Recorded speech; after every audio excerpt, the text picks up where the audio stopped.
காவிரி நீர்பிடிப்பு பகுதியில் பெய்து வரும் கனமழை காரணமாக ஒகேனக்கல் காவிரி ஆற்றில் நீர்வரத்து அதிகரித்துள்ளது.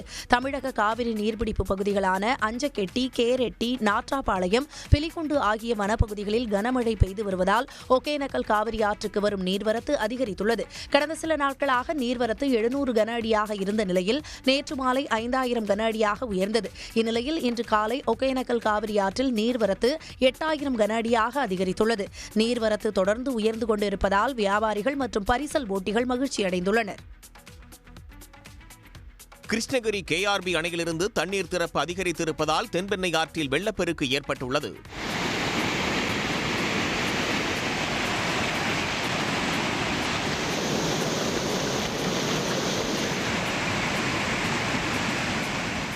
பெங்களூரு மற்றும் கிருஷ்ணகிரியில் பெய்த கனமழையால் கேஆர்பி அணைக்கு நீர்வரத்து 3208 கன அடியாக அதிகரித்துள்ளது. அணையின் முழு கொள்ளளவான 52 அடியில் 51 அடியை எட்டியிருப்பதால் முன்னெச்சரிக்கையாக வினாடிக்கு 4000 கன அடி நீர் வெளியேற்றப்படுகிறது. இதனால் கேஆர்பி அணையின் தரைப்பாலம் நீரில் மூழ்கியது. மேலும் தென்பெண்ணை ஆற்றில் வெள்ளப்பெருக்கு ஏற்பட்டிருப்பதால் கிருஷ்ணகிரி, தருமபுரி, திருவண்ணாமலை மாவட்டங்களில் கரையோரமாக வசிக்கும் மக்களுக்கு வெள்ள அபாய எச்சரிக்கை விடுக்கப்பட்டுள்ளது. பெங்களூருவில் எதிர்பார்த்ததை விட நேற்று ஒரே நாளில் 10 சென்டிமீட்டர் மழை பொழிந்ததை நகரம் வெள்ளத்தில் தத்தளிக்க காரணம் என்று முதலமைச்சர் சித்தராமையா தெரிவித்துள்ளார். பெங்களூருவில் நேற்று கொட்டி தீர்த்த கனமழையால் நகரமே வெள்ளக்காடாக மாறி பொதுமக்கள் பெரும் சிரமத்திற்கு உள்ளாக்கினர்.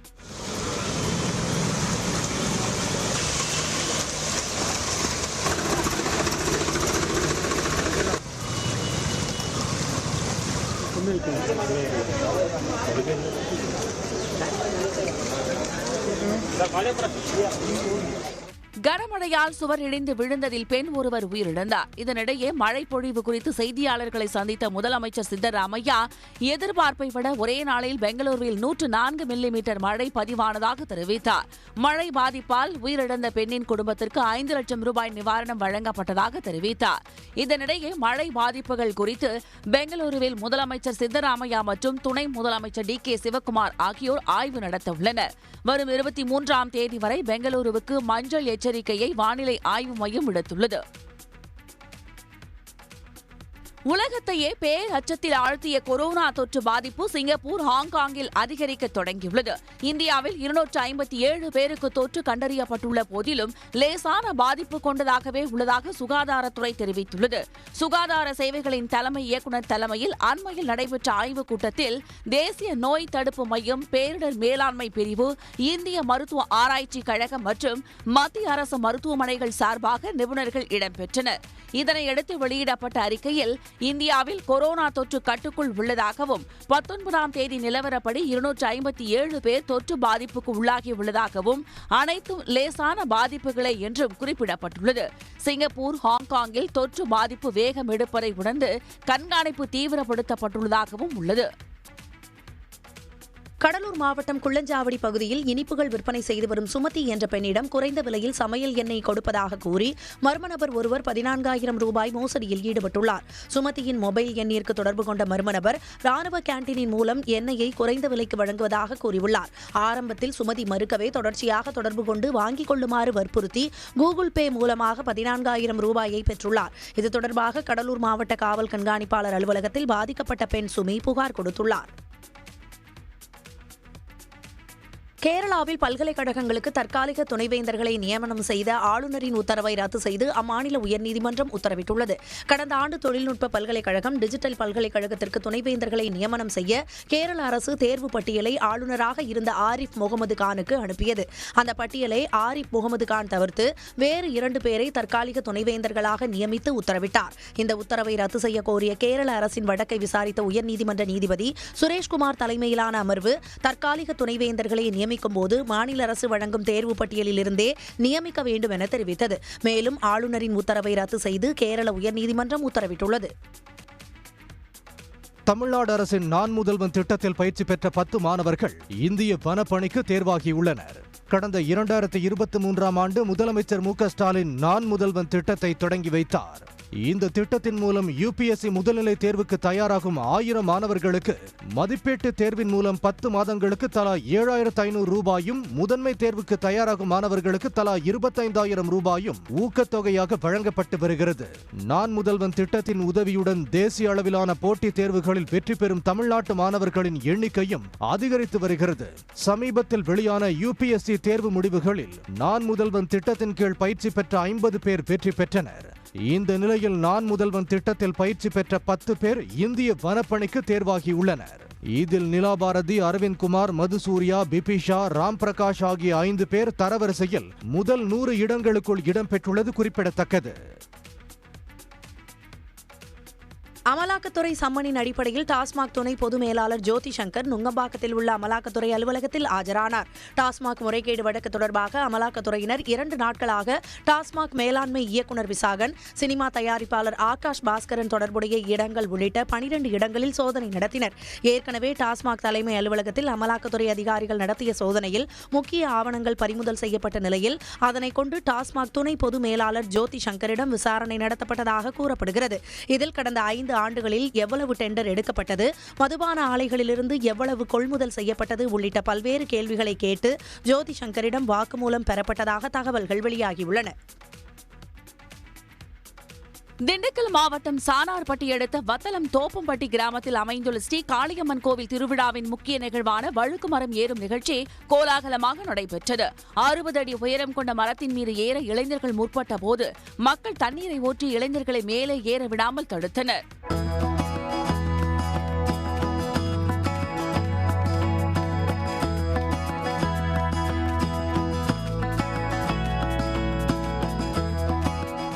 சுமார் 3 மணி நேர போராட்டத்திற்கு பிறகு இளைஞர் ஒருவர் மரத்தின் உச்சி வரை சென்று அங்கு கட்டப்பட்டிருந்த பரிசு பொருட்களை அவிழ்த்தார்.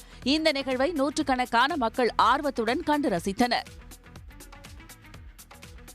கிருஷ்ணகிரி மாவட்டம் பர்கூர் அடுத்த செட்டிப்பள்ளி திரௌபதி அம்மன் கோவிலில் துரியோதனன் படுகளம் நிகழ்ச்சி விமர்சையாக நடைபெற்றது. துரியோதனன் வதம் செய்யும் நிகழ்வை நாடக கலைஞர்கள் தத்ரூபமாக நடித்து கண்முன் கொண்டு வந்தனர்.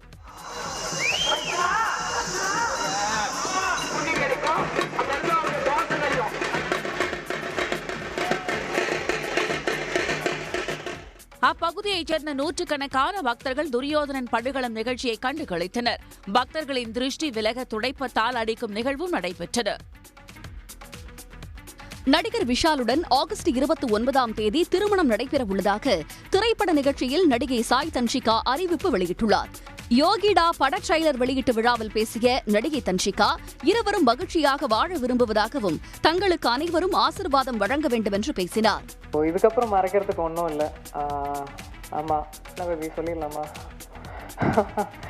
நாங்கள் வந்து ஆகஸ்ட் 29 கல்யாணம் பண்ணிக்கலான் இருக்கோம். தொடர்ந்து பேசிய நடிகர் விஷால், திருமணத்துக்கு பிறகும் சாய் தன்ஷிகா தொடர்ந்து திரைப்படங்களில் நடிப்பார் என்று தெரிவித்தார். என்னையும் விஷாலையும் வந்து ஆசீர்வதிங்க. உங்கள் பிளெஸிங்ஸ் எங்களுக்கு வேணும். சந்தோஷமாக வாழணும்னு ஆசையாக இருக்கு. திரைப்பட நிகழ்ச்சியில் திருமண அறிவிப்பை வெளியிட்ட விஷால், சாய் தன்ஷிகா ஜோடிக்கு திரைத்துறையினர், ரசிகர்கள் பலரும் வாழ்த்து தெரிவித்து வருகின்றனர்.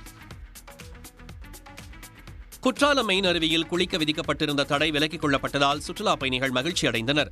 மேற்கு தொடர்ச்சி மலைப்பகுதியில் பெய்து வரும் மழை காரணமாக மெயின் அருவி, ஐந்தருவியில் தண்ணீர் வரத் தொடங்கியுள்ளது. குறைந்த அளவே மெயின் அருவியில் தண்ணீர் வந்தாலும் மலைப்பகுதிகளில் தொடர்ந்து மழை பெய்து வருவதால் முன்னெச்சரிக்கையாக மெயின் அருவியில் சுற்றுலா பயணிகள் குளிக்க தடை விதிக்கப்பட்டது. இந்நிலையில் மெயின் அருவியில் தண்ணீர் சீராக வருவதால் சுற்றுலா பயணிகளுக்கு குளிக்க விதிக்கப்பட்டிருந்த தடை விலக்கிக் கொள்ளப்பட்டது. இதனால் குற்றாலத்திற்கு வந்த சுற்றுலா பயணிகள் மகிழ்ச்சி அடைந்தனர்.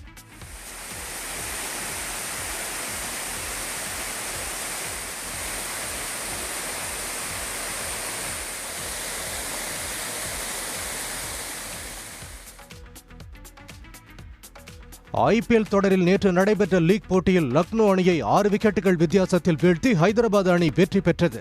லக்னோவில் நடந்த போட்டியில் முதலில் டாஸ் வென்ற ஹைதராபாத் அணி பந்து வீச்சை தேர்வு செய்தது.